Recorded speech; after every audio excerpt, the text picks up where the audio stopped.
மண்டபத்தின் அந்த அறையில் வர்ஷினிக்கும் ஆகாஷுக்கும் இடையே ஏற்பட்ட அந்த சொற்போர் ஒரு பூகம்பத்தின் தொடக்கத்தைப் போலவே இருந்தது. வர்ஷினியின் மௌனத்தை ஆகாஷ் தவறாக புரிந்து கொண்டு வெளியேற வர்ஷினி நிலைகுலைந்து போனாள். ஆனால் அடுத்த சில நிமிடங்களில் மண்டபத்தில் ஏற்பட்ட அந்த சலசலப்பு அவளை தூக்கி வாரி போட்டது. ஆகாஷ் ஹாலுக்குள் நுழையும் போதே சூழல் மிக மோசமாக இருந்தது. அவனது பழைய எதிரி விக்கி தனது ஆட்களுடன் மண்டபத்தின் நடுவே நின்றிருந்தான். ஆகாஷின் தாயை அவர்கள் சுற்றி வளைத்திருந்தனர். ஆகாஷ், உன்னை இப்போ என்ன பண்ண போறேன்னு மட்டும் பாரு என்று விக்கி ஆவேசமாக சத்தமிட்டான். ஆகாஷ் ஒரு போலீஸ்காரனாக சட்டென செயல்பட முயன்றான்.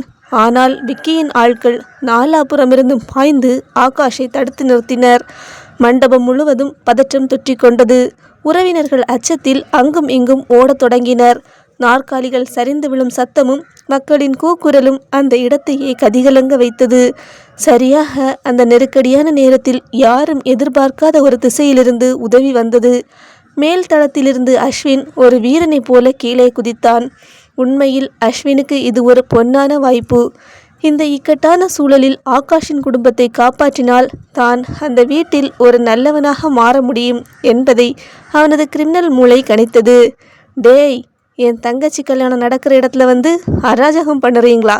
நில்லுங்கடா என்று கத்திக்கொண்டே அஸ்வின் விக்கியின் ஆட்கள் மீது பாய்ந்தான். அஸ்வினின் நண்பர்களும் அவருடன் இணைந்து கொண்டனர். அஸ்வின் தனது முழு பலத்தையும் திரட்டி எதிரிகளை தடுத்து நிறுத்தினான். இதை பார்த்த வசந்த் தன் குடும்பத்திற்கு வந்த ஆபத்தை தாங்க முடியாமல் அஸ்வினுடன் கைகோர்த்து விக்கியின் ஆட்களை எதிர்க்க தொடங்கினான். அஸ்வினும் வசந்தும் இணைந்து அந்த ரவுடி கும்பலை நிலைதடுமாற வைத்தனர். சிறு உதவி கிடைத்ததும் சுதாரித்து கொண்ட ஆகாஷ் ஒரு புறம் ரவுடிகளை அடி நொறுக்கி எடுத்து கொண்டிருந்தான். அஸ்வின் காட்டிய அந்த துணிச்சலும் வேகமும் அங்கிருந்த பெரியவர்களை வியக்க வைத்தது. ஆகாஷ் ஏற்கனவே ரகசியமாக ஏற்பாடு செய்திருந்த அவனது போலீஸ் படை அந்த நொடியே மண்டபத்திற்குள் புகுந்தது. மஃப்டியில் இருந்த அதிகாரிகள் யாரும் நகரக்கூடாது என்று எச்சரித்தபடி விக்கியையும் அவனது ஆட்களையும் சுற்றி வளைத்தனர். சில நிமிட போராட்டத்திற்கு பிறகு விக்கியின் ஆட்கள் அனைவரும் போலீசாரால் கட்டுப்படுத்தப்பட்டனர். விக்கிக்கு விலங்கு பூட்டப்பட்டது. மண்டபத்தில் நிலவிய அந்த பயங்கரமான சூழல் மெல்ல மெல்ல தணிந்தது. ஆகாஷின் தாய் பயத்தில் உறைந்து போயிருந்தார். அவரை போய் தாங்கி பிடித்தது அஸ்வின் தான். அம்மா, ஒன்றும் பயப்படாதுங்க, நாங்கள் இருக்கோம். உங்களுக்கு ஒரு சின்ன காயம் கூட படாமல் நான் பார்த்துக்குவேன் என்று மிக உருக்கமாக ஒரு மகனை விடவும் அதிக அக்கறையோடு பேசினான். அந்த தாய் கண்களில் நீரோடு அஸ்வினின் கைகளை பற்றி கொண்டார். தம்பி, நீ மட்டும் வரலனா என்ன ஆகியிருக்குன்னு தெரியல. என் மகனே திகச்சு நின்னப்ப நீ தான் முன்னாடி வந்து எங்களை காப்பாத்தின. நீ மனுஷன் இல்லப்பா, இந்த வீட்டுக்கு வந்த வரம். ஆமாம் தம்பி, இவங்க எல்லாம் உன்னோட ஃப்ரெண்ட்ஸா என்று கேட்டார். அஸ்வின் ஒரு விசுவாசியை போல தலை குனிந்து, ஆமாம்மா, இவங்க எல்லாம் என்னோட நண்பர்கள்தான். இந்த வீட்டுக்கு ஒரு கஷ்டம்னா நான் எப்படிம்மா சும்மா இருக்க முடியும் என்று தேனுலக பேசினான். அகிலா தூரத்திலிருந்து இதை பார்த்து தன் அண்ணனின் புத்திசாலித்தனத்தை எண்ணி வியந்தாள். அண்ணா, என்ன ஒரு நடிப்பு! இப்போ வர்ஷினி எதை சொன்னாலும் இந்த வீட்டில் யாரும் நம்ப மாட்டாங்க. ஏன்னா அவங்க கண்ணுக்கு அண்ணன் இப்போ ஒரு ஹீரோ என்று தனக்குள் சிரித்து கொண்டாள். ஆகாஷ் அஸ்வினையே தீர்க்கமாக பார்த்தான். அவனது போலீஸ் மூளைக்கு இது அப்பட்டமான நாடகம் என்று தெரிந்தாலும் அதை நிரூபிக்க இப்போதைக்கு வழியில்லை. தன் மனைவியின் அறைக்குள் அத்துமீறியவன் தன் தாயை காப்பாற்றிய காவலனாக இப்போது கொண்டாடப்படுவதை அவனால் சகிக்க முடியவில்லை. வர்ஷினி தூரத்தில் நின்று இதை பார்த்தபோது அவளுக்கு உடல் நடுங்கியது. அஸ்வின் விரித்துள்ள இந்த தர்ம சங்கடமான வலையில் தன் குடும்பம் சிக்கி கொண்டிருப்பதை அவளால் உணர முடிந்தது. ஆகாஷின் பார்வையில் இன்னமும் அந்த சந்தேகத்தின் நிழல் படிந்திருந்தது. அந்த திருமண மண்டபம் அமைதியானாலும் வர்ஷினியின் வாழ்க்கையில் வீசத் தொடங்கிய அந்த புயல் ஓயவில்லை. மண்டபத்தில் நடந்த கலவரத்திற்கு பிறகு உறவினர்கள் அனைவரும் நிம்மதி பெருமூச்சுடன் உறங்க சென்றனர். ஆனால் வசந்துக்கு மட்டும் அந்த இரவு ஒரு முள்படுக்கையாக இருந்தது. மொட்டை மாடியில் நின்றிருந்த அவனது கண்கள் இருளில் எதையோ தேடிக் கொண்டிருந்தன. அங்கே மெல்ல அடியெடுத்து வந்தாள் அகிலா. அவளது காலில் இருந்த கொலுசு சத்தம் அந்த நிசத்தத்தை கலைத்தது. இன்னும் தூங்கலியா வசந்த்? நாளைக்கு காலையில் சீக்கிரம் எழுந்திருக்கணும். கல்யாண வேலைகள் நிறைய இருக்கு என்று ஒரு போலி அக்கறையுடன் பேசினாள். வசந்த் அவளை திரும்பி பார்த்தான். அவனது பார்வையில் கோபமில்லை, மாறாக ஒரு விதமான ஏளனம் இருந்தது. தூக்கம் எப்படி வரும் அகிலா? ஒரு பக்கம் என் அண்ணனோட வாழ்க்கையில் நீயும் உன்னோட அண்ணனை சேர்ந்து விஷத்தை விதைச்சிருக்கீங்க. இன்னொரு பக்கம் என் கழுத்தில் சுருக்கு கயிறு மாதிரி ஒரு தாலியை நீயே கொண்டு வந்து கொடுத்துருக்க. இந்த நிலைமையில எந்த மாப்பிள்ளை நிம்மதியாக தூங்குவான்? அகிலா அவன் அருகில் வந்து கைப்பிடியை சாய்ந்து நின்றாள். வசந்த், இன்னைக்கு அண்ணா செஞ்ச அந்த நாடகத்துக்கு அப்புறம் நீங்கள் என்ன சொன்னாலும் உங்கள் வீட்டில் யாரும் நம்ப மாட்டாங்க. உங்கள் அண்ணன் ஆகாஷே இப்போ உங்கள் வர்ஷினி அண்ணியை ஒரு குற்றவாளியை பார்க்குற மாதிரி தான் பார்க்குறாது. இதை பார்க்கும்போது எனக்கு எவ்வளவு சந்தோஷமாக இருக்குது தெரியுமா? வசந்த் மெலிதாக சிரித்தான். சந்தோஷப்படு அகிலா, நல்ல சந்தோஷப்படு. ஆனால் ஒன்று தெரிஞ்சிக்கோ, என் அண்ணி வர்ஷினி ஒரு சுத்தமான தங்கம். தங்கம் எப்போவுமே நெருப்பில் பட்டா இன்னும் பிரகாசிக்கும். என் அண்ணன் இப்போ கோபத்தில் இருக்கலாம், ஆனால் உண்மை தெரியும் போது அவரோட காதல் முன்னாடி உங்கள் வஞ்சகம் தோற்று போகும். அது மட்டும் இல்லை, நீ இந்த வீட்டுக்குள்ளே மருமகளாக வரலாம், ஆனால் ஒரு நாளும் என்னோட மனைவியாக மாற முடியாது. அகிலாவின் முகம் சட்டென மாறியது. மனைவியாக மாற முடியாதுன்னா என்ன அர்த்தம்? தாலி கட்டுனா அப்புறம் நான் உன் பொண்டாட்டி தானே. தாலிங்கிறது ஒரு கயிறு தான் அகிலா. அது 2 உடம்பை சேர்க்கலாம், ஆனால் மனசை சேர்க்க முடியாது. நாளைக்கு உன் கழுத்தில் நான் தாலி கட்டுவேன், ஆனால் அது உன்னோட பழி வாங்குகிற திட்டத்துக்கு நான் வைக்கிற முற்றுப்புள்ளியாக தான் இருக்கும். இந்த வீட்டுக்குள்ளே நீ நுழையும் போது ஒரு நிழல் மாதிரி தான் இருப்ப. உனக்கு இந்த வசந்த்கிட்ட இருந்து எந்த அன்பும் கிடைக்காது. ஒரு அந்நிய பெண்ணை இந்த வீட்டில் எப்படி நடத்துவாங்களோ அப்படித்தான் நான் ஒன்று நடத்துவேன். உன் அண்ணன் போட்ட திட்டத்துக்கு நீ பலிகடா ஆகிறன்னு எனக்கே உன் மேலே பரிதாபமாக தான் இருக்குது என்றான் வசந்த்.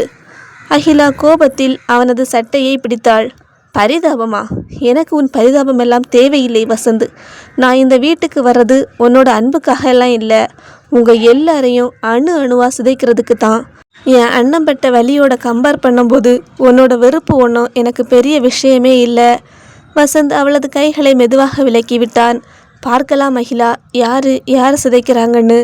நாளைக்கு காலையில் தாலியை நீ உன் கழுத்தில் வாங்கும்போது உன்னோட வாழ்க்கையை சேர்த்து என்கிட்ட அடைமா வைக்கிறேன்னு ஞாபகம் வச்சிக்கோ. ஒரு பொய்யான உறவுக்குள்ளே நீ மாட்டிக்கிட்டு எவ்வளவு நாள் மூச்சு முட்டி தவிக்கிறேன்னு நான் பார்க்குறேன். நீ நினச்ச மாதிரி என்னோட குடும்பத்தை பிரிக்க நான் விட மாட்டேன். அகிலா பதில் பேச முடியாமல் நின்றாள். வசந்தின் வார்த்தைகளில் இருந்த அந்த உறுதியும் தீர்க்கமான முடிவும் அவளை முதல் முறையாக சற்று பயமுறுத்தியது. அவன் ஒரு கோழை அல்ல, சூழ்நிலையை புரிந்து கொண்டு காய் நகர்த்தும் ஒரு வீரன் என்பதை அவள் அப்போதுதான் உணர்ந்தாள். Good night Akila. நாளைக்கு உன்னோட வாழ்க்கையில் மிக மோசமான நாள் தொடங்க போகுது, நல்லா தூங்கு என்று கூறிவிட்டு வசந்த் கீழே இறங்கி சென்றான். மொட்டை மாடியில் தனித்து நின்ற அகிலாவுக்கு அந்த இரவு குளிர்ந்த காற்றையும் தாண்டி ஒரு விதமான நடுக்கத்தை கொடுத்தது. தாலியை ஒரு ஆயுதமாக பயன்படுத்த நினைத்த அவளுக்கு அதே தாலி ஒரு விலங்காக மாறப்போகிறது என்பதை வசந்த் அழகாக சொல்லி சென்றான். மண்டபத்தின் மாடியில் வசந்தும் அகிலாவும் ஒருவரை ஒருவர் சீண்டிக்கொண்டு நின்ற அந்த நள்ளிரவு நேரத்தில் கீழே வர்ஷினியின் அறைக்கதவு மெல்ல திறந்தது. வெளியே சென்ற ஆகாஷ் நீண்ட நேர தவிப்பிற்கு பிறகு மீண்டும் அறைக்குள் நுழைந்தான். வர்ஷினி அழுது அழுது வீங்கிய கண்களுடன் கட்டிலின் ஓரத்தில் அமர்ந்திருந்தாள். ஆகாஷ் உள்ளே வந்த சத்தத்தை கேட்டதும் அவள் சட்டென நிமிர்ந்து பார்த்தாள். இருவரது பார்வைகளும் மோதிக்கொண்டன. ஆகாஷின் கண்களில் இன்னும் அந்த சந்தேகத்தின் கனல் முழுமையாக அணையவில்லை என்றாலும் வர்ஷினியின் அந்த தவிப்பான முகத்தை பார்த்ததும் அவனது அடிமனதில் உறங்கிக் கொண்டிருந்த காதல் அவனை அறியாமலேயே கசிந்தது. அவன் எதுவும் பேசாமல் செல்ஃபில் இருந்து தண்ணீர் பாட்டிலை எடுத்து குடித்தான். வர்ஷினி மெல்ல எழுந்து அவன் அருகில் வந்தாள். அவனது சட்டையின் முனையை நடுங்கும் விரல்களால் பற்றி கொண்டு, ஆகாஷ், இன்னும் என் மேலே கோபமாகவே இருக்கீங்களா? ப்ளீஸ் ஆகாஷ், கோபம் இருந்து அடிச்சிடுங்க, என்னை விட்டு விலகணும்னு மட்டும் நினைக்காதுங்க என்றாள். ஆகாஷ் பாட்டிலை வைத்துவிட்டு அவளை திரும்பி பார்த்தான். அவளது கலங்கிய கண்கள் அவன் நெஞ்சை சுட்டன. வர்ஷு, நான் போலீஸ்காரன். எனக்கு புதிர்களை விட உண்மைகள் தான் பிடிக்கும். நீ எப்போ உண்மையை மறைச்சியோ அப்போவே என் மூளை தப்பாக யோசிக்க ஆரம்பிச்சிடுச்சு. ஆனா என்று இழுத்தவன் அவளது கன்னத்தில் வழிந்த கண்ணீரை தன் பெருவிரலால் மென்மையாக துடைத்து விட்டான். உன் கண்ணில் இருக்கிற இந்த வலியை பார்க்கும்போது என் கோபம் எல்லாம் பனி போல கரைஞ்சி போகுதடி. வர்ஷினி அப்படியே அவனது மார்பில் சாய்ந்து தேம்பினாள். என்னை நம்புங்க ஆகாஷ், அஸ்வின் ஒரு விஷப்பாம்பு. அவன் இப்போ அம்மாவை காப்பாற்றுறது கூட ஒரு பெரிய நாடகம்தான். அவன் நம்ம குடும்பத்தை உடைக்க நினைக்கிறான். ப்ளீஸ், நம்ம 2 பேரும் பிரிஞ்சு போயிடக்கூடாது. நீங்கள் இல்லைன்னா எனக்கு யாருமே இல்லை. என்று அவனது கைகளை இறுக பற்றினாள். ஆகாஷின் இதயம் மெல்ல தணிந்தது. அவளை தன் வலுவான கரங்களால் அணைத்து கொண்டான். சரி வர்ஷு, இப்போதைக்கு இதை பற்றி பேச வேண்டாம். நாளைக்கு வசந்துக்கும் அகிலாவுக்கும் கல்யாணம். இந்த நேரத்தில் நம்ம சண்டை போட்டுட்டு இருந்தால் அது அந்த அஸ்வினுக்கு தான் கொண்டாட்டமாக இருக்கும். நாம் ஒன்றா இருந்தால் தான் எவனை நம்மளை குறி வைக்க முடியாது என்று அவளது நெற்றியில் மென்மையாக இதழ்களை பதித்தான். அந்த ஒரு முத்தம் வர்ஷினிக்கு ஒரு பெரும் பாதுகாப்பை உணர்த்தியது. ஆகாஷ் அவளை மெல்ல மெத்தையில் அமர வைத்தான். அறையின் விளக்குகள் அணைக்கப்பட்டு அந்த நிலவொளி மட்டும் ஜன்னல் வழியாக உள்ளே விழுந்தது. வர்ஷு, என் மேலே உனக்கு எவ்வளவு உரிமை இருக்கோ அதே உரிமை எனக்கும் உன் மேலே இருக்குது. இனிமே எதுவாக இருந்தாலும் என்கிட்ட மறைக்காதே என்று கூறி அவளது இதழ்களில் ஆழ்ந்த காதலுடன் முத்தமிட்டான். அந்த இரவின் அமைதியில் அவர்களுக்குள் இருந்த ஊடல் மறைந்து காதல் விஸ்வரூபம் எடுத்தது. ஆகாஷின் தீண்டல்களில் இருந்த வேகமும் வர்ஷினியின் அணைப்பில் இருந்த ஏக்கமும் அவர்கள் ஒருவருக்கு ஒருவர் எவ்வளவு தேவை என்பதை உணர்த்தின. சந்தேகத்தின் தழலில் கருகிய அந்த தலையணை பூக்கள் இப்போது அவர்கள் தாம்பத்தியத்தின் வெப்பத்தில் மீண்டும் உயிர் பெற்று மலர்ந்தன. வர்ஷினி தன் கணவனின் அரவணைப்பில் உலகத்தையே மறந்தாள். ஆகாஷ் தனது சந்தேகங்களை ஒரு ஓரத்தில் மூட்டை கட்டி வைத்துவிட்டு தனது மனைவியின் காதலில் முழுமையாக கரைந்தான். நீண்ட நேர போராட்டத்திற்கு பிறகு ஒருவரை ஒருவர் இறுக அணைத்தபடி அவர்கள் உறக்கத்தில் ஆழ்ந்தனர். இருப்பினும் அந்த அறையின் ஜன்னலுக்கு வெளியே வீசிய காற்று ஒரு ஆபத்தின் அறிகுறியை சுமந்து வந்தது. இந்த தாம்பத்தியம் கொடுத்திருக்கும் சமாதானம் எவ்வளவு பலவீனமானது என்பதும், நாளை அந்த வீட்டிற்குள் நுழைய போகும் அகிலா இந்த அடித்தளத்தையே அசைக்க காத்திருக்கிறாள் என்பதும் அவர்களுக்கு தெரியாமலேயே அந்த இரவு கழிந்தது. திருமண நாள் விடியலில் ஒருபுறம் மங்கள இசைகள் முழங்கினாலும் மறுபுறம் வர்ஷினியின் வாழ்க்கையில் ஒரு பெரும் புயலுக்கான சூறாவளி காற்று வீசத் தொடங்கியது. நேற்று இரவு ஆகாஷுடன் ஏற்பட்ட அந்த நெருக்கமும் சமாதானமும் வர்ஷினிக்கு ஒரு நம்பிக்கையை தந்திருந்தது. ஆனால் அந்த நம்பிக்கை எவ்வளவு பலவீனமானது என்பதை நிரூபிக்க அஸ்வின் தயாராக இருந்தான். மண்டபத்தின் பின்பக்க தோட்டத்தில் ஆகாஷ் தனியாக நின்று போனில் பேசிக் கொண்டிருந்தான். அப்போது அங்கே மெல்ல அடியெடுத்து வைத்தான் அஸ்வின். அவனது முகத்தில் ஒரு நக்கலான புன்னகை தவழ்ந்தது. என்ன ஆகாஷ், விடிஞ்சும் விடியாததுமா ரொம்ப பிஸியாக இருக்கீங்க போல. இன்னைக்கு என் தங்கச்சிக்கும் உங்கள் தம்பிக்கும் கல்யாணம். சந்தோஷமாக இருப்பீங்கன்னு பார்த்தா முகம் ஒரு மாதிரி இருக்கே என்று நக்கலாக பேச்சை தொடங்கினான் அஸ்வின். ஆகாஷ் ஃபோனை துண்டித்துவிட்டு அவனை ஏளனமாக பார்த்தான். அஸ்வின், நீ நேற்று எங்கள் அம்மாவை காப்பாற்றினதுக்காக வேணா என்னோட குடும்பம் உன்னை கொண்டாடலாம். ஆனால் உன் மேலே இருக்கிற என்னோட சந்தேகம் இன்னும் குறையலை. இப்போது இங்கே இருந்து கிளம்பு என்று எச்சரித்தான். அஸ்வின் சத்தமாக சிரித்தான். சந்தேகமா? அது என் மேலே இல்லை ஆகாஷ், உன் பொண்டாட்டி மேலே. அதை மறைக்க ஏன் இப்படி பதற? நேற்று ராத்திரி அவளை சமாதானப்படுத்த ரொம்ப கஷ்டப்பட்டிருப்ப போல. ஆகாஷின் கண்கள் சிவந்தன. அஸ்வின், வார்த்தையை அளந்து பேசு. நான் ஒரு போலீஸ்காரன், அதை மறந்துக்கிட்டு என்கிட்ட வந்து சீண்டாத. அஸ்வின் அவனருக்கு மிக அருகில் வந்து குரலை தாழ்த்தி பேசத் தொடங்கினான். ஏன் ஆகாஷ், பஷினியோட ஒவ்வொரு அசைவும் எனக்கு அத்துப்படி தெரியுமா? நேற்று நீ அவளை விட்டுட்டு வெளியே போனப்ப அவள் எவ்வளவு தவிச்சான்னு எனக்கு தெரியும். ஏன்னா அவளுக்கு என்ன தெரியும், எனக்கு அவளை தெரியும். அவள் உடம்புல இருக்க மச்சங்கள் கூட எங்கே இருக்குன்னு என்னால் சொல்ல முடியும். அந்த வார்த்தை ஆகாஷின் காதுகளில் ஈயத்தை காய்ச்சி ஊற்றியது போல் இருந்தது. டேய் என்று கத்திக்கொண்டே அஸ்வினின் சட்டையை பிடித்தான் ஆகாஷ். அஸ்வின் துளியும் பயப்படாமல் ஆகாஷின் கண்களை நேருக்கு நேர் பார்த்தான். ஏன் ஆகாஷ் இவ்வளோ கோவம்? வர்ஷினிக்கும் எனக்கு இருந்த அந்த உறவு அது ஒரு அழகான கவிதை மாதிரி. நீ ஒரு போலீஸ்காரனா அவளை வேணா மிரட்டலாம், ஆனால் அவளோட மனசில் இன்னும் நான் தான் இருக்கேன். அன்னைக்கு உங்கள் பெட்ரூமுக்குள்ளே நாங்கள் என்ன பண்ணியிருப்போன்னு உன் போலீஸ் மூளைக்கு எட்டலையா?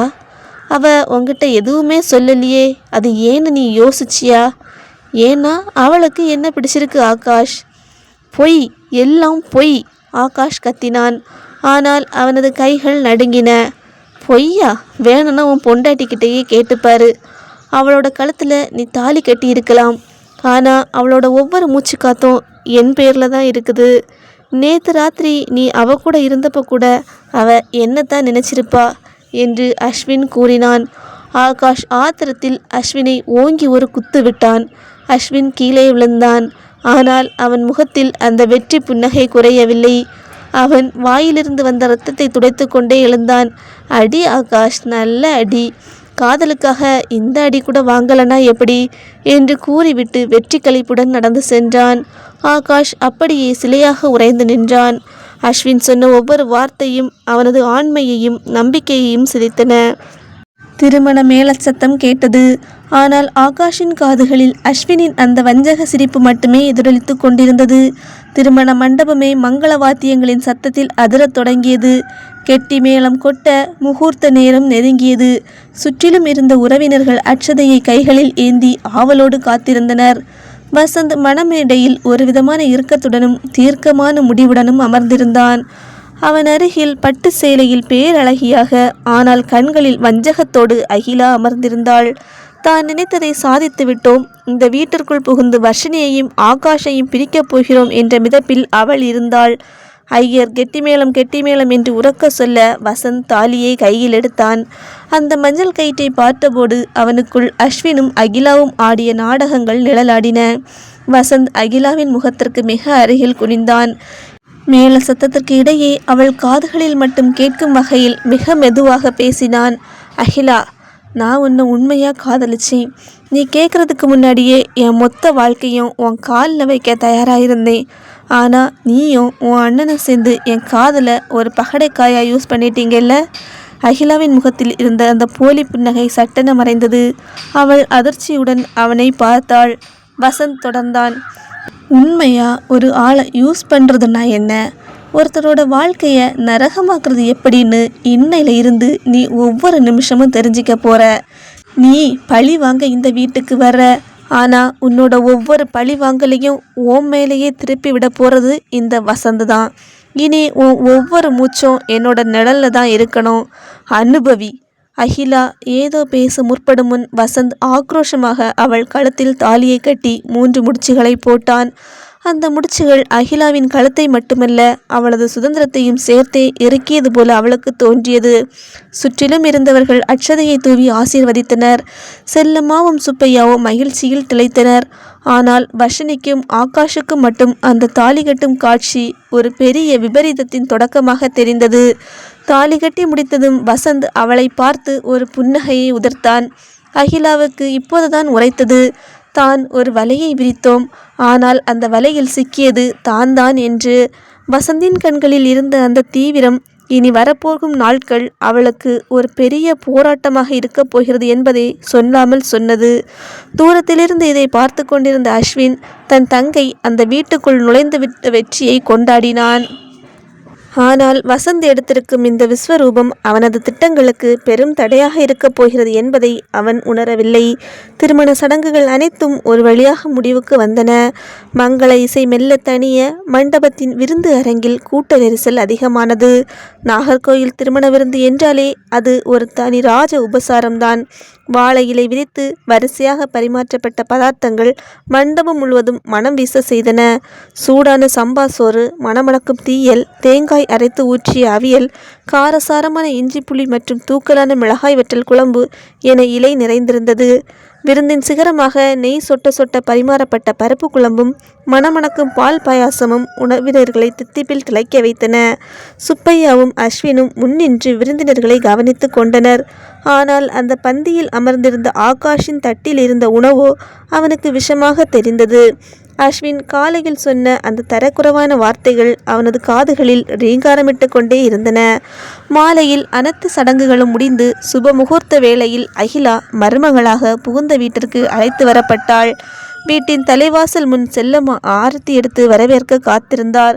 அகிலா கையில் இருந்த அந்த பட்டு சேலையின் தலைப்பை சரி செய்து கொண்டு ஒரு தீர்க்கமான பார்வையுடன் நிமிர்ந்து நின்றாள். அவளது கண்களில் ஒரு மணப்பெண்ணுக்குரிய நாணம் இல்லை, மாறாக ஒரு ராஜ்யத்தை கைப்பற்ற வந்த அரசியின் கர்வம் இருந்தது.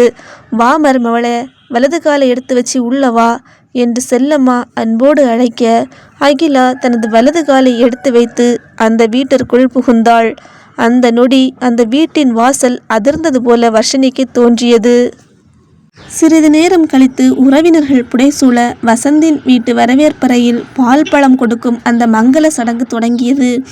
செல்லம்மா வெள்ளித்தட்டில் பால் கிண்ணத்தை ஏந்தி வர உறவினர்கள் சுற்றி நின்று வேடிக்கை பார்த்தனர். வசந்த், இந்தா உன் கைப்பட மருமவளுக்கு பாலையும் பழத்தையும் கொடு என்றார் செல்லம்மா. வசந்த் கிண்ணத்தை வாங்கினான். அகிலாவின் முகத்திற்கு மிக அருகில் வந்தபோது அவனது பார்வையில் இருந்த தீவிரம் அவளை உறைய வைத்தது. யாரும் கவனிக்காத ஒரு நொடியில் அவளது கன்னத்தை தனது இரும்பு விரல்களால் மிக ஆக்ரோஷமாக பற்றினான். வலிக்காக அவள் வாயை திறக்க அந்த இடைவெளியை பயன்படுத்தி பாலை அவசரமாக அவள் வாயில் சரித்தான். பால் அவளது பட்டு சேலையில் வலிந்து சிதறியது. செல்லம்மா அவனிடம், லேய், என்னல இது, பார்த்து மெதுவாக கொடுக்க மாட்டியா, பிள்ளையோட பட்டு சேலையெல்லாம் நனைஞ்சு போச்சு என்று பதறினார். வசந்த் ஒரு சிரிப்புடன், இல்லைம்மா, இவ ரொம்ப நேரமாக தாகத்தில் இருந்திருப்பா போல, அதான் நான் கொடுக்கவும் அவசரமாக குடிச்சிட்டா, பாவம் என்று கூறிவிட்டு தனது கைக்குட்டையை எடுத்து அவள் முகத்தில் வழிந்த பாலை துடைத்தான். அது துடைப்பதல்ல, அவளது முகத்தை உராய்ந்து காயப்படுத்துவது போல் இருந்தது. அகிலாவுக்கு கண்கள் கலங்கியது. ஆனால் அங்கே இருந்தவர்களின் கண்ணுக்கு அது வசந்தின் அதீத அன்பாகவே தெரிந்தது. இரவு 11 மணி. மல்லிகை மலம் கவலும் அந்த மணவரைக்குள் அகிலா தனது கர்வத்தோடு நுழைந்தாள். வசந்த் தன்னை வெறுப்பதால் தன்னை தொடமாட்டான். அந்த இடைவெளியில் அவனை ஆட்டி படைக்கலாம் என்று அவள் போட்ட கணக்குகள் அனைத்தும் அவள் உள்ளே நுழைந்து கதவை தாளிட்ட போதே சிதறின. வசந்த் ஒரு வேட்டையாடு மிருகத்தைப் போல அவளை நெருங்கினான். அகிலா பதறிப்போய் கையை நீட்டி தடுத்தாள். நில்லு வசந்த், உன்னோட இந்த அதிகாரத்தையெல்லாம் நீ வெளியே வச்சுட்டு வந்திருக்கணும். இங்கே நீ என்னை தொடணும்னா கூட என்கிட்ட பர்மிஷன் வாங்கணும். அந்த பர்மிஷன் இல்லாமல் நீ என்கிட்ட நெருங்க முடியாது என்று திமிராக பேசினாள். வசந்த் ஒரு பயங்கரமான புன்னகையுடன் அவளை இன்னும் நெருங்கினான். அவனது மூச்சுக்காற்று அவளது முகத்தில் பட்டபோது அகிலா பின்வாங்கினாள். பர்மிஷனா? அகிலா, நீ தாலி கட்டிக்க சம்மதிச்ச அந்த நிமிஷமே உன் பர்மிஷன் கிடச்சாச்சு. பர்மிஷன் வாங்கி ஒன்றுத்தோட நான் ஒன்றும் உன்னோட லவ்வர் இல்லை, உன் புருஷன். அதை ஞாபகம் வச்சிக்க. என் காதலை நீ மதிக்காதப்ப உன்னோட பர்மிஷனை நான் ஏன் மதிக்கணும்? இது என் வீடு, நீ என்னோட மனைவி. இங்கே நான் எது செஞ்சாலும் அது என்னோட அதிகாரம் மட்டும்தான். அவன் பேசி முடிப்பதற்குள் அவளது கைகளை தனது ஒரே கையால் பற்றி தலைக்கு மேலே உயர்த்தி பிடித்தான். அகிலா திமிரினாள். ஆனால் அவனது ஆண்மையின் பலத்திற்கு முன்னால் அவளது உடல் ஒரு துரும்பாக மாறியது. அவளது எதிர்ப்புகளை சற்றும் பொருட்படுத்தாமல் அவளது இதழ்களை வன்முறையாக ஆக்கிரமித்தான். அந்த முத்தத்தில் காதல் இல்லை, அவளை அடக்கியாளும் வெறி மட்டுமே இருந்தது. அவளது பட்டு சேலை நிலைகுலைய வசந்த் அவளை தனது ஆதிக்கத்தின் கீழ் கொண்டு வந்தான். அவனது ஒவ்வொரு தீண்டலும் அவளுக்கு வலியை தந்தது. அவள் அனுமதி கேட்காமலேயே அவளது உடலையும் ஆன்மாவையும் தனது அதிகாரத்தால் அடக்கினான். விடியும் வரை அந்த அறையில் நடந்தது காதல் அல்ல. அகிலா தனது கர்வம் சிதைந்து ஒரு ஜடமாக அவனது ஆக்கிரமிப்பிற்கு மண்டியிட்டு கிடந்தாள். விடியற்காலை 5 மணி. ஜன்னல் திரைகளின் வழியாக ஊடுருவிய மெல்லிய சாம்பல் நிற வெளிச்சம் அந்த அறைக்குள் விழுந்தது. ஆதிக்க போராட்டத்தில் உடல் ரீதியாகவும் மன ரீதியாகவும் முற்றிலுமாக சிதைந்து போயிருந்த அகிலா ஒரு விதமான மரத்து போயிருந்த நிலையில் மெல்ல கண்களை திறந்தாள். அவளது உடல் அணு அணுவாக வலித்தது. தன் கர்வமும் தன் அண்ணன் கொடுத்த திமிரும் அந்த ஒற்றை இரவில் வசந்தின் முரட்டுத்தனமான ஆதிக்கத்தில் கரைந்து போயிருந்தது. விடிந்து விட்டது. இனி இந்த நரகத்திலிருந்து தப்பித்து விடலாம் என்று அவள் நினைத்த அந்த நொடிதான் வசந்தின் அடுத்த ஆட்டம் தொடங்கியது. வசந்த் ஏற்கனவே எழுந்து கட்டிலின் ஓரத்தில் அமர்ந்திருந்தான். அவளது விழிகள் திறந்ததை கவனித்தவன் ஒரு புன்னகையுடன் மீண்டும் அவளை நெருங்கினான். என்ன அகிலா, விடிஞ்சதும் கதை முடிஞ்சதுன்னு நினைச்சியா? ஒரே ராத்திரியில் அடங்குற ஆள் நீ இல்லையே என்று சொல்லிக்கொண்டே அவளது சோர்வை சற்றும் பொருட்படுத்தாமல் அவளை மீண்டும் தனது கரங்களுக்குள் சிறைபிடித்தான். அகிலா பதறிப்போய், வசந்த் ப்ளீஸ், முடியலை, ரொம்ப வலிக்குது, விட்டுடுங்க என்று தழுதழுத்த குரலில் கெஞ்சினாள். அவளது கண்களில் இருந்து கண்ணீர் வழிந்து தலையணையை நனைத்தது. ஆனால் வசந்த் அவளது கெஞ்சலை ஒரு வெற்றி களிப்பாகவே பார்த்தான். வலிக்குதா? என் அண்ணன் வாழ்க்கையில் நீயும் உன் அண்ணனும் விளையாடுற ஒவ்வொரு விளையாட்டுக்கும் பதில் இந்த வலிதான் அகிலா. பர்மிஷன் வேணும்னு நேற்று ராத்திரி பேசினியே, இப்போ பேசு என்று சீறினான். அவளது மென்மையான தோள்களை தனது வலுவான விரல்களால் அழித்து பிடித்து அவளது சோர்வை விஞ்சிய வேகத்துடன் மீண்டும் அவளை தன்வசப்படுத்தினான். அவளது மறுப்புகளை தனது ஆதிக்க முத்தங்களால் அடக்கியவன் ஒரு பெண்ணின் உடல் பலவீனத்தை விட ஒரு ஆணின் அதிகார பலம் எவ்வளவு பெரியது என்பதை அவளுக்கு மீண்டும் ஒருமுறை உணர வைத்தான். அவளது அனுமதிக்கும் விருப்பத்திற்கும் அங்கே துளியும் இடமில்லை. வசந்தின் அந்த திணிக்கப்பட்ட ஆண்மைக்கு முன்னால் அகிலா ஒரு அடிமையைப் போல சுருண்டு கிடந்தாள். தான் ஒரு பழிவாங்கும் ராட்சசி என்று நினைத்து வந்தவளுக்கு தன்னை விட ஒரு பெரிய வேடன் தன் முன் இருப்பதை அந்த அதிகாலை நேர தீண்டல்கள் அணு அணுவாக புரிய வைத்தன. சுமார் அரை மணி நேர போராட்டத்திற்கு பிறகு வசந்த் அவளை விட்டு விலகினான். அகிலா அப்படியே ஒரு ஜடமாக மெத்தையில் கிடந்தாள். அவளது கர்வமும் அழகும் திட்டங்களும் அந்த அறையின் மூலைகளில் சிதறி கிடந்த மல்லிகை பூக்களைப் போல கசங்கி போயிருந்தது. வசந்த் எழுந்து நின்று தனது சட்டையை சரி செய்து கொண்டே, இப்போ எழுந்துரு, இது வெறும் ஆரம்பம்தான் என்று சொல்லிவிட்டு குளியலறைக்குள் சென்றான். அவளது உடல் அசைக்க முடியாதபடி கனத்து போயிருந்தது. தன்னை நிலைநிறுத்தி கொள்ள முயன்றவள் முதலில் தேடியது தனது போனைத்தான். அண்ணனுக்கு தகவல் சொல்ல வேண்டும், இந்த நரகத்தை உடனே நிறுத்த வேண்டும் என்று நினைத்தாள். ஆனால் போன் அங்கில்லை. குளித்துவிட்டு ஈரத்தலையை துடைத்தபடி வசந்த் வெளியே வந்தான். அவன் முகத்தில் எந்த ஒரு குற்ற உணர்ச்சியும் இல்லை.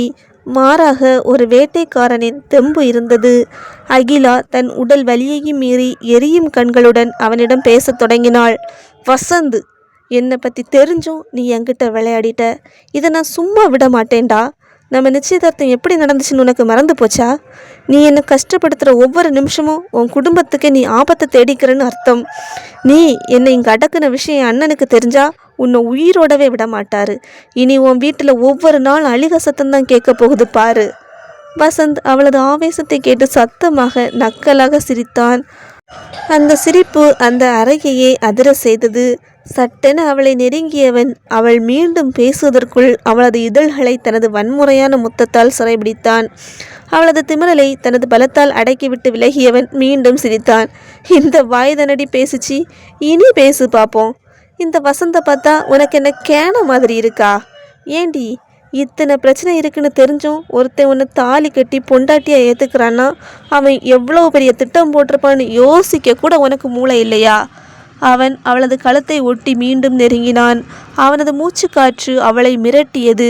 அகிலா, நான் சொல்கிறத நல்ல காது கொடுத்து கேட்டுக்க. ஒருவேளை இந்த கல்யாணத்தை நான் நிறுத்தியிருந்தா என் குடும்பத்தில் உள்ளவங்களை நீயும் உன் அண்ணனும் சும்மா விட மாட்டீங்கன்னு பயந்து ஒன்று நான் உன்னை கெட்டிக்கலை. என் அண்ணன் ஒரு போலீஸு, எப்படி பிரச்சனையை சமாளிக்கணும்னு எங்களுக்கு நல்லாவே தெரியும். ஆனால் உன் கழுத்தில் தாலி கட்டினேன்னா அதுக்கு ஒரே ஒரு காரணம்தான். உன்னை வெளியே சுதந்திரமாக விட்டா நீ அங்கே இருந்து உங்கள் அண்ணன் கூட சேர்ந்து இந்த கிருமித்தனமான வேலையெல்லாம் ரொம்ப ஈஸியாக பார்த்துட்டே இருப்ப. ஆனால் இப்போ நீ என் பொண்டாட்டியாக இந்த வீட்டுக்குள்ளே வந்துட்ட. இனி நீ என் கட்டுப்பாட்டில் தான் இருக்கணும், இருப்ப. அகிலா அவனை ஆத்திரத்துடன் பார்க்க வசந்த் தொடர்ந்தான். நேற்று ராத்திரி நமக்குள்ளே நடந்ததே, அது உன்னை ஆசையாக நெருங்கணும்னு தான் நான் நினச்சிருந்தேன். ஆனால் அதை இப்படி விருப்பமில்லாத ஒன்றா மாற்றினது நீ தான். அதோட விளைவு தான் இது. உன்னை அடக்க இது மட்டும்தான் வழின்னு கிடையாது. ஆனால் அன்னைக்கு ஒரு பச்சை குழந்தைய வச்சு மிரட்டுனீங்களே, அந்த பிஞ்சு குழந்தைய மிரட்டும் போது அந்த பெத்த மனசு எவ்வளவு துடிக்கும்னு நீ தெரிஞ்சிருக்கணுமில்ல. ஒரு குழந்தைய பெற்றெடுக்கிற வலி என்னன்னு உனக்கு தெரியாது. ஒரு தாயோட பாசத்தை மிரட்டுறப்ப அந்த தாய் அனுபவிக்கிற வலியை நீயும் அனுபவிக்கணும்னு தான் நான் இப்படி நடந்துக்கிட்டேன். அகிலா ஆத்திரத்தின் உச்சிக்கே சென்றாள். டேய் வசந்த், நீ எல்லையை மீறிட்ட. இப்போவே பாரு நான் என்ன பண்ணுறேன்னு. வீட்டில் இருக்கவங்கிட்ட உன் அண்ணி வர்ஷினியோட ஃபோட்டோஸை காட்டி அவள் வாழ்க்கையை அழிக்கலை. நான் அகிலா இல்லைடா. வசந்த் சிரித்து கொண்டே, அடப்போடி, நீ வேற சும்மா காமெடி பண்ணிக்கிட்டு. நீ யாருன்னு எனக்கு தெரிஞ்சுதான் நான் உன்னை கல்யாணம் பண்ணேன். ஆனால் நான் யாருன்னு உனக்கு தெரியாது, தெரிஞ்சிக்க. இப்போ பொம்மி என்னோட கஸ்டடியில் இருக்கா. அகிலா அப்படியே இடி விழுந்ததைப் போல உறைந்து போனாள். அவளது நரம்புகள் தளர்ந்து உடல் நடுங்கத் தொடங்கியது. என்ன அகிலா, முகம் வெளுத்து போச்சு? என் அனுமதி இல்லாமல் உன் மூச்சு காற்று வெளியே போனால் கூட அடுத்த நிமிஷம் பொம்மியை நீ பார்க்க முடியாது, புரியுதா? அகிலா அப்படியே தரையில் அமர்ந்தாள். தான் பழிவாங்க விரித்த வலையில் தானே ஒரு பொம்மையைப் போல சிக்கி கொண்டதை உணர்ந்தாள். யார் அந்த பொம்மி? அகிலாவிற்கும் பொம்மிக்கும் என்ன சம்பந்தம்?